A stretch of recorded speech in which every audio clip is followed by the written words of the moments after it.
देखिए, आज मैं एक सवाल आप सभी से पूछती हूँ।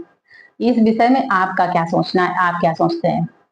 देखिए, बताइए कि यदि किसी औरत का, किसी महिला का पति जीवित हो, उस महिला की मृत्यु हो जाए, सुहागन वो अपनी देह त्याग दे, तो क्या ये प्रूफ होता है कि उसने बहुत अच्छे कर्म किए हैं, या वो देवी थी जो सुहागन चली गई?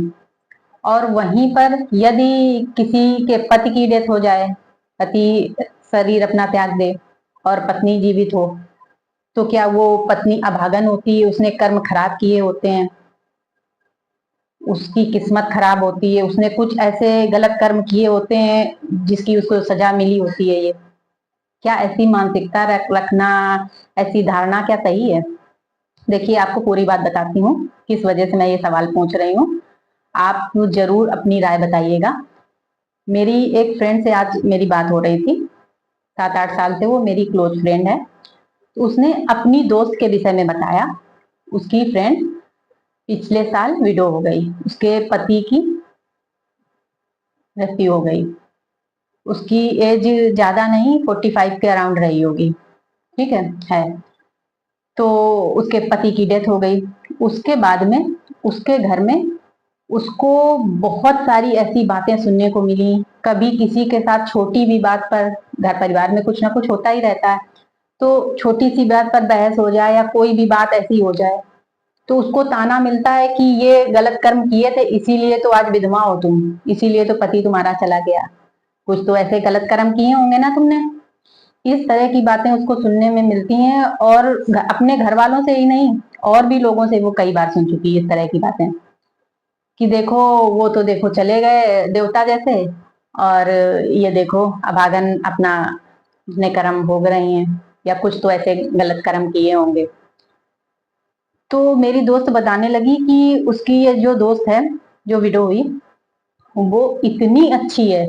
बचपन से वो दोनों, मेरी जो मेरी दोस्त है वो और उसकी दोस्त, वो दोनों बचपन से एक साथ पली बड़ी, एक ही गांव की थी, पास पास में घर था, एक साथ पली बड़ी बड़ी हुई और बहुत क्लोज थी। तो उसने बताया वो शुरू से बचपन से इतनी अच्छी थी, उसके कर्म इतने श्रेष्ठ थे। मतलब बचपन से ही वो, शुरुआत से ही अच्छे से पूजा पाठ करना, सबके सुख दुख समझना, किसी को भी उसने कभी अपने शब्दों से, अपने व्यवहार से दुखी नहीं किया होगा। इतने अच्छे उसके श्रेष्ठ कर्म थे। और शादी के बाद भी 20-22 साल तक उसके हस्बैंड रहे, तब भी हस्बैंड की रिस्पेक्ट करना, परिवार वालों की, मतलब उसके कर्म बहुत अच्छे हैं, बहुत अच्छे हैं, बहुत श्रेष्ठ हैं। लेकिन बस ये हुआ कि पति की अचानक मृत्यु हो गई और वो विधवा हो गई। तो उसको इस तरह की बातें सुनने को मिलती हैं कि कुछ तो गलत कर्म किए होंगे, कुछ तो गलत कर्म किए होंगे। वहीं पर मेरी दोस्त बताने लगी कि उसी के गांव में पिछले महीने एक महिला की मृत्यु हुई।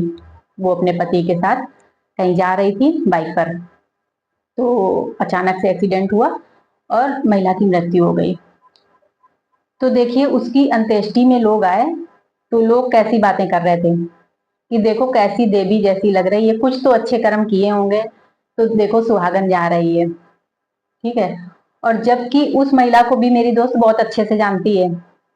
तो कहा कि कभी भी उसने किसी को सुख नहीं दिया होगा, अपने शब्दों से वो अपने परिवार वालों को ऐसे जख्मी करती थी कि सब अंदर अंदर कोसते थे। कभी किसी के साथ उसने मतलब अच्छा किया नहीं होगा लाइफ में। अपने पति तक की वो रिस्पेक्ट नहीं करती थी, गाली गलौज, और बहुत मतलब उसके कुछ भी देखने में तो ऐसे कर्म नहीं आते थे कि उसके लिए ऐसी बातें बोली जाएं। लेकिन बस इतना हुआ कि उसका पति जीवित है और महिला की मृत्यु हो गई। वो सुहागन थी, सुहागन चली गई, तो वो देवी बन गई। तो आप सभी की क्या राय है? आप क्या सोचते हैं? मुझे बहुत आश्चर्य होता है ऐसी धारणा पर, ऐसे विश्वास पर, कि हम ऐसे समाज में रहते हैं जहां पर ऐसी धारणाएं हैं, ऐसे विश्वास हैं कि किसी महिला की मृत्यु अगर सुहागन हो जाती है तो वो देवी हो जाती है, और किसी महिला के पति की मृत्यु हो जाए तो वो अभागन होती है, उसने कर्म खराब किए होते हैं। तो आप बताइए कि ये क्या सही है? बहुत मुझे दुख हुआ ये सब सुन के, और मुझे लगा कि देखो लानत भी आई कि ऐसे समाज में हम आज भी रह गए हैं। सती प्रथा थी पहले, इतना जमाना बदल गया, कहते हैं मॉडर्न हो गए हैं, सब कुछ है, फिर भी ऐसी सोच है। बहुत मुझे आश्चर्य हुआ, दुख भी बहुत हुआ कि ऐसे समाज में हम रहते हैं कि आज भी ऐसी धारणाएं हैं, ऐसा विश्वास है। यार, जिसकी जितनी जिंदगी होगी, जितना जीवन होगा, उतना ही तो वो जिएगा। आप सब बताइएगा कि आपकी क्या राय है।